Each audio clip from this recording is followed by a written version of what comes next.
Listening to the Ron Van Dam Show is like realizing that you put your underwear on backwards this morning. It's wrong, but it doesn't feel bad, and it's not like anyone's ever gonna find out, so just go with it. This is the Ron Van Dam Show on New England Broadcasting. Good morning, good afternoon, good evening, good night. It's the Ron Van Dam Show. Thank you so much for coming. Hold on tight, things can get a bit weird, if you like that sort of thing. I will validate your parking if you want me to. There you go, it's validated. Do you have a car? Did you park it? Now you're validated.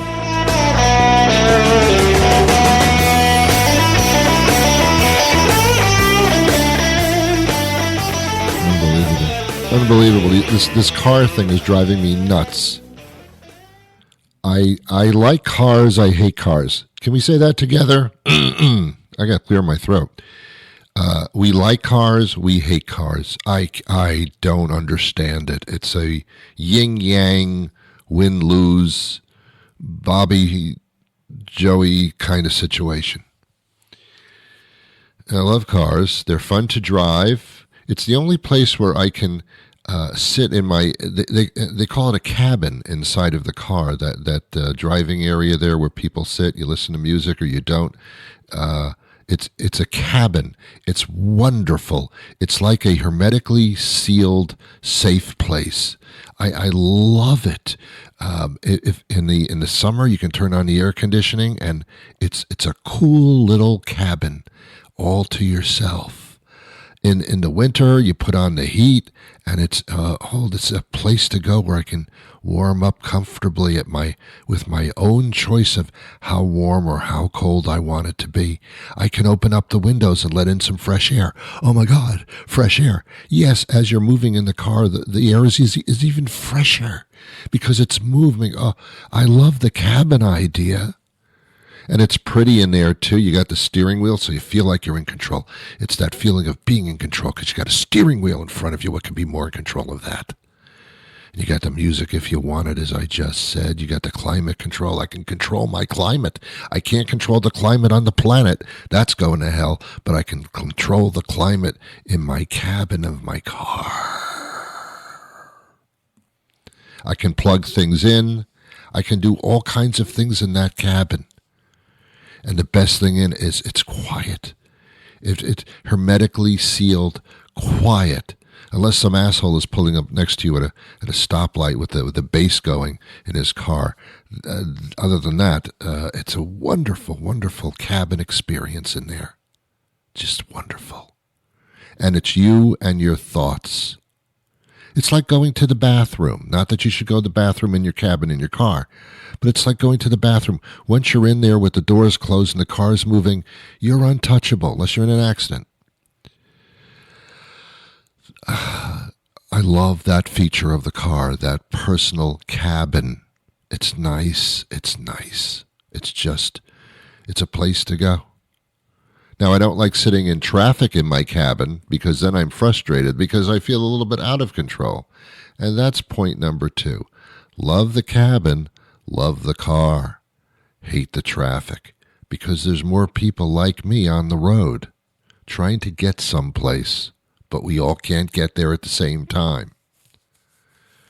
I've been on the planet for a while now, and I remember a time when I was driving as a young adult where I felt like I was the only person on the road. There was traffic, but it was so rare. Very rare, unless you're in a real high-traffic area. I was brought up in Teaneck, New Jersey, and I used to go to New York all the time, and I would drive over the George Washington Bridge. You can't drive over the George Washington Bridge without sitting in traffic. You couldn't even back then, and you can't now. So there's certain areas where you're going to sit there, and that's the end of the story. Just shut up. That's how we do it. But now there's traffic everywhere. I want to go down the street and get some ice cream. It's a bad time of day, Ron. There's a lot of traffic. There's traffic everywhere. I don't know how to plan to. I went to a movie yesterday that was about, I'd say about 15 minutes away, maybe 13 miles away. Not a big trip, really. Left plenty of time. As soon as I got on the road, I had 3 exits on the highway. Backed up. This is Sunday afternoon at about 2 o'clock. Nobody's working. There's no work going on. Very few people are working. Why are so many cars on the road? It's a hot summer day. You should be at a pool or something, or cursing out your spouse, something like that. But instead, everybody's on the road driving with their personal car cabin experience. I just got to the movie on time, and I said to myself, this is absurd. I cannot live on the planet. Everybody's got a car. When I was growing up, we were a one-car family. What's your family car? It's this. That's it. Now, and this has been going on for quite some time, you have the husband and the wife, or the 2 husbands or the 2 wives, depending on your choice of sexual mobility. Every adult has a car. Every adult has a car. And now, every kid has a car. Every living human being has a car. Even babies. I saw a 12-year-old child, which would mean 1-year-old child, driving on the highway, and I thought, wow, even babies have cars. I thought, babies have cell phones. 3-year-olds have cell phones. Okay, that's fine, I guess. I mean, if you want to kill yourself early, that's fine with your social media crap, whatever. If you want to ruin your entire psychological life, go ahead, do it. I don't care. But the car thing, now you're imposing upon me. And I said to this 1-year-old child driving the car, hey, pull over, man, pull over. You should be in your own lane. Everybody's got a car and no place to put it. Just try. If you live in a place that doesn't have a parking garage, you have to park on the street.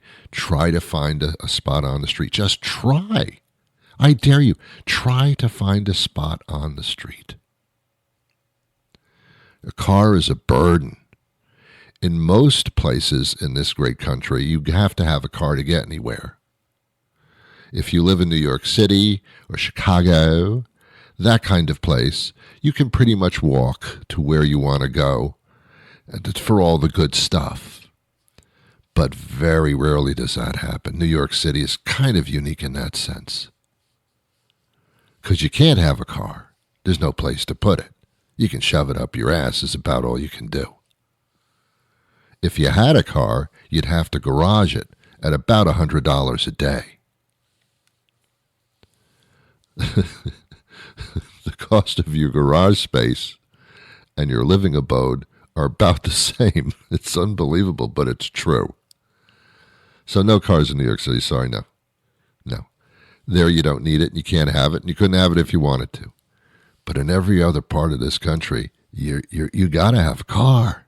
I got to have a car. And we all individually, every single living human being has to have a car. That's not working out very well. It's not. It's just not. And all these fumes from the gas going into the air, all the carbon monoxide and all that stuff. Yeah, it's killing us. Killing us even more. Problem's even worse because there are more cars on the road. So, yeah, it's even worse. But, Ron, what about the hybrids and the electric cars? Yeah, try plugging that in. Yeah. Well, look at all the places to plug in a car. Yeah, right. Hey, you want to go up to New Hampshire there? It's about an hour drive up there. I don't have enough car to get there. I'd have to charge it. And once I got there, they don't have any charging there. I'd be stuck there. I can't go. What, are you crazy? No, technology is interesting. We created the cars to use, but we couldn't really create the infrastructure so that you could use them. Oh, boy. I know. Our ideas are incredible.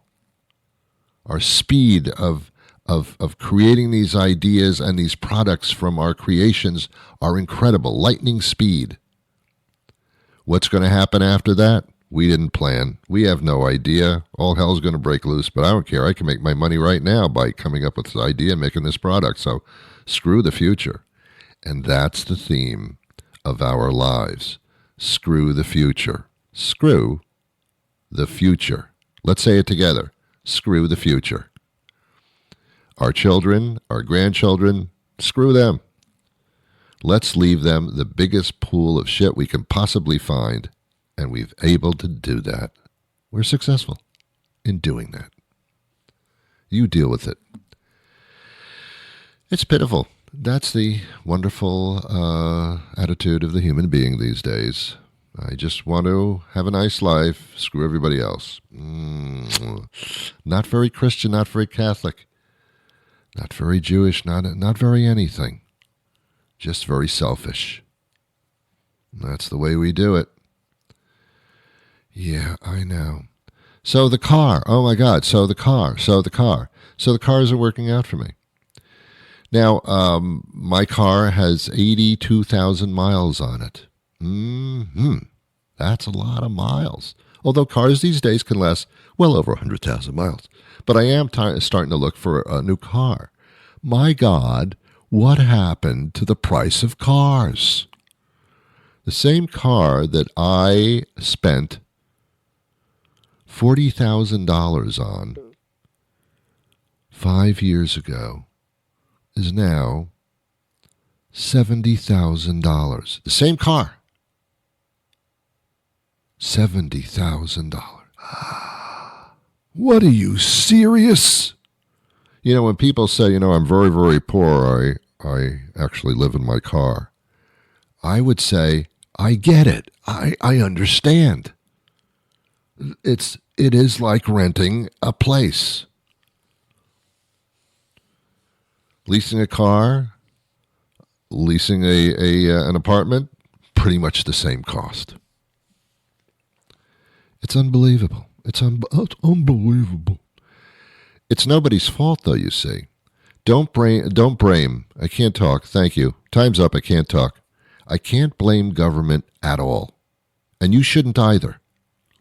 It's not Congress's fault. It's not the president's fault. It's not your governor's fault. It's not your representative's fault. They had nothing to do with this. They fall prey to it. They cannot do that. They cannot say, price cars too high, I'm cutting prices of cars right now. They can't do that. Gas prices are high. We get the gas from overseas. We produce the gas here so we can kill ourselves.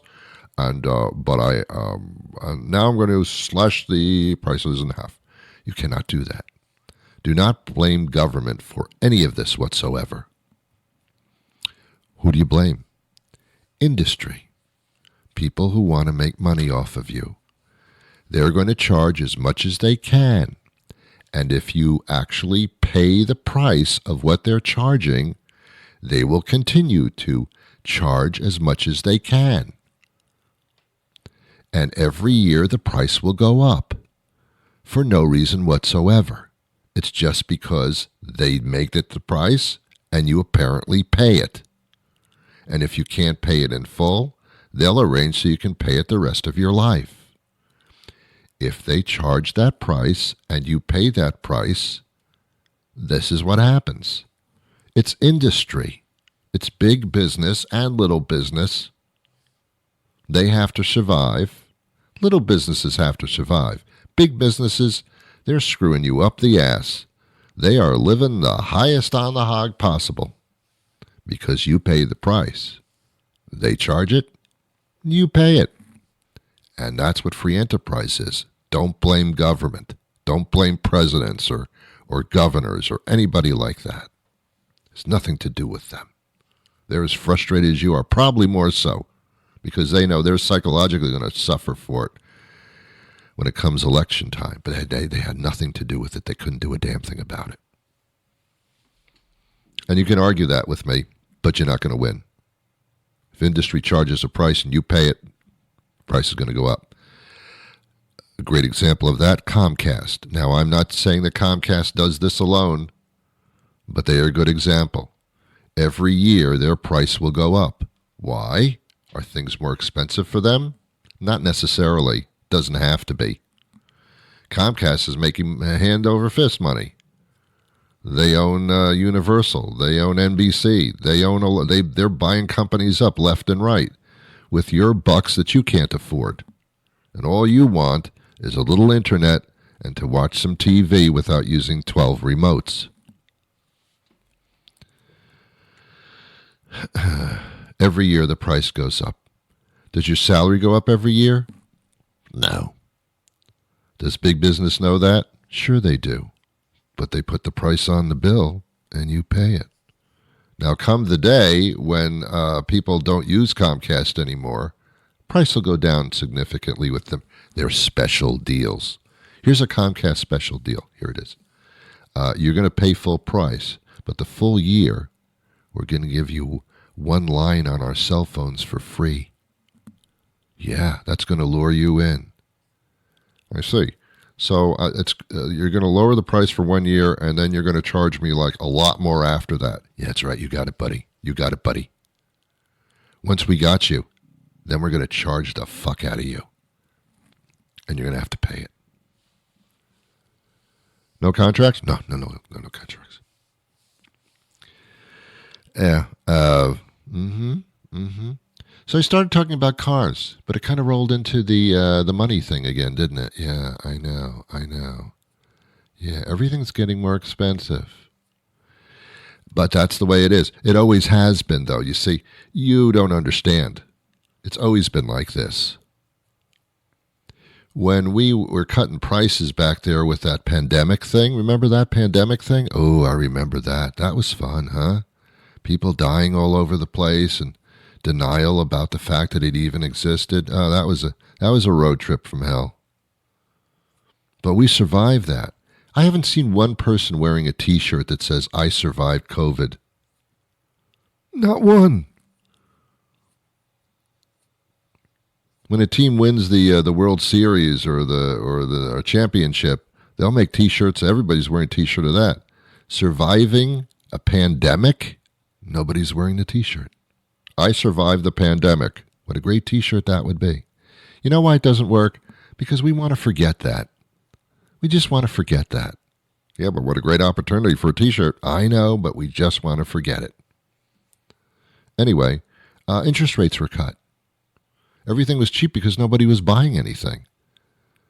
As soon as the pandemic was over, we had to recover because things got even worse because, we thought as soon as the pandemic was over, everything's going to be available again. People are going to breathe. They'll be running out. They'll be spending their money like crazy. Well, that's nice. But there was no product to buy because all the manufacturing during COVID stopped, ended, or was minimalized to basically nothing. Yeah, I'd like to buy a TV. Sorry, we don't have any. What? Yeah, I'd like to buy a dishwasher. Sorry, we don't have any. There wasn't anything being shipped, and products that were all of a sudden manufactured now were backed up at cargo ports and harbors, unable to be transported to the stores, etc., the distribution points. It was all messed up as a result, post-COVID. So it took a while to figure this out. But prices have gone up exponentially forever. I use this example every once in a while because kids today of Generation X, W, and Y don't know. They weren't alive. I am from Generation P. That means I pee in the morning, every morning. That's my generation. It is now. I bought a house back in time, before the turn of the century.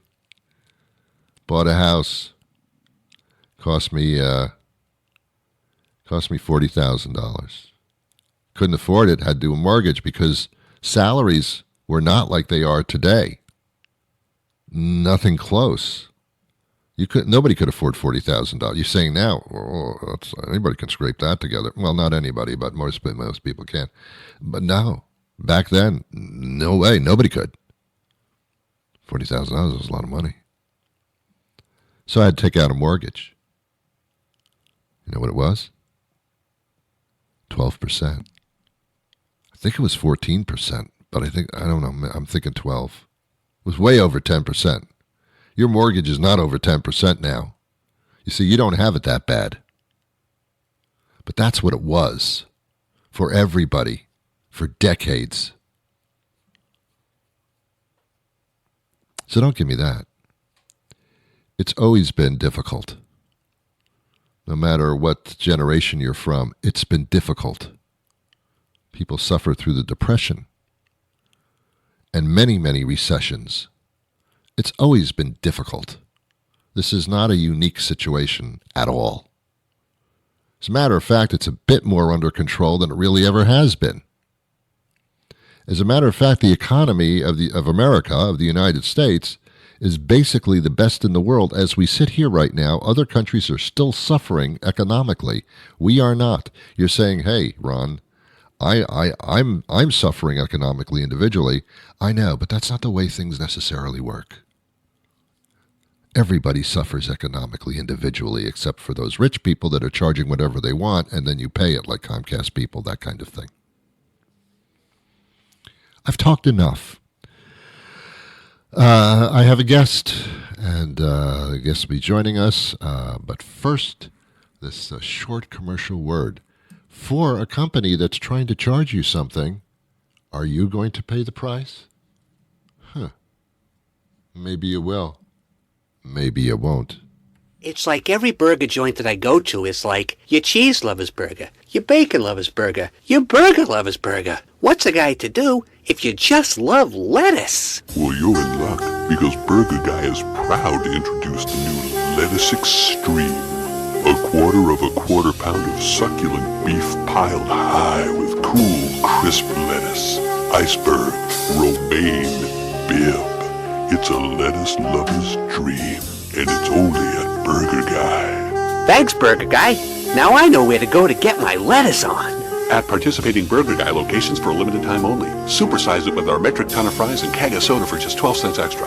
Price, participation, quality, condition, variety, and availability of lettuce may vary. Good morning, Ron. Hi, Ron. Good morning, everybody. This is Ann Harkins and Kathleen Combs.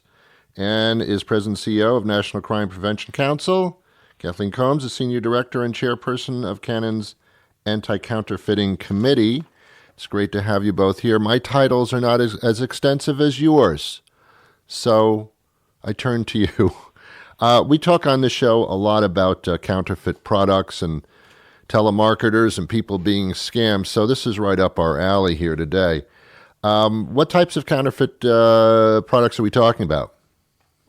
Well, from Cannon's perspective, all kinds of products are counterfeited in our space. However, for our chief concern is around safety, and those involve counterfeits that are power accessories, camera batteries, chargers, and even external flash units are the types of items that we've come across through our various operations that have been copied and sold deceptively as real. When they're sold, are they using brand name labels? Absolutely. That really is what defines a counterfeit. It's the illegal use of a trademark. And I think that, the issue is even broader than that, though. Not just the brand labels are copied, but even industry standard labels are copied, such as Underwriters Laboratories, and quite a few different types of items that are counterfeited. But with power accessories, there's a particular danger that we want folks to know about. Okay. Let me ask a couple of obvious questions. Is it illegal to do that? Absolutely. It's completely illegal to do that from the intellectual property perspective, but these items are not following important safety standards in their manufacturing process, and that is also a serious concern. Now, Not only is it illegal to counterfeit or pirate products, but the sale of these products is funding international organized crime and gangs who are engaged in other criminal activity like human trafficking, child labor, gun violence. So you really have to think about the investment that legitimate companies are making in research and development and quality control compared to counterfeiters who simply don't care. But now one would figure if you can actually get the product in your hand, then it must be traced to some source.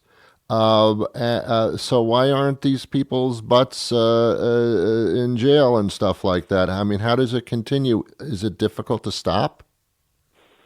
It's very difficult to stop. First of all, we should point out that not only are several people's butts in jail, but yes. The number of successful investigations and prosecutions has been increasing over the last 20 years, but particularly in the last few years. So seizures are up and prosecutions are up, jail sentences are up. But think about how easy it is to create a fly-by-night manufacturing center in a house, in a garage, in a vacant parking lot, and create these materials. They're cheap. You get them in and out very quickly, and the counterfeiters don't care what they're selling. It could be cell phones this week, camera parts next week, pharmaceuticals the week after that. They simply don't care. They just want to make the money as cheaply and quickly as they can. How are most of these counterfeit items obtained by the public? Is it through internet sales, through on-the-street vendors? How does this happen? All of the above, but we're particularly concerned about online sales. Yeah, because online's hard to tag. Unfortunately, the wonderful thing about online is it's full of information and great stuff. It's also created a web of evil that we really can't battle that well. Well, that's very true. And furthermore, it's easy to shut down one site and pop up as a completely different location with a different name. And, even registered businesses can change very, very quickly in that manner. So how do I know if I'm buying something counterfeit or not in that case? Well, the truth of the matter is it's very hard to detect a counterfeit. And it's really difficult to avoid counterfeits if you're trying to do so by looking at the item itself, because often they're very sophisticated. But there are a few simple ways that we feel are great ways to avoid counterfeits. And that's primarily to shop smartly. Consumers should be aware of where they're making their purchases.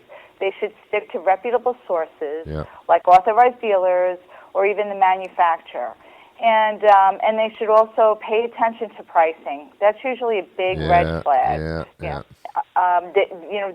counterfeiters are saving a ton of money in the production process because they're avoiding lots of details, and that makes it easy for them to drop the price and sell it very, very inexpensively. Oh, the inexpensive price is indeed the bait on the hook. There's no question about it.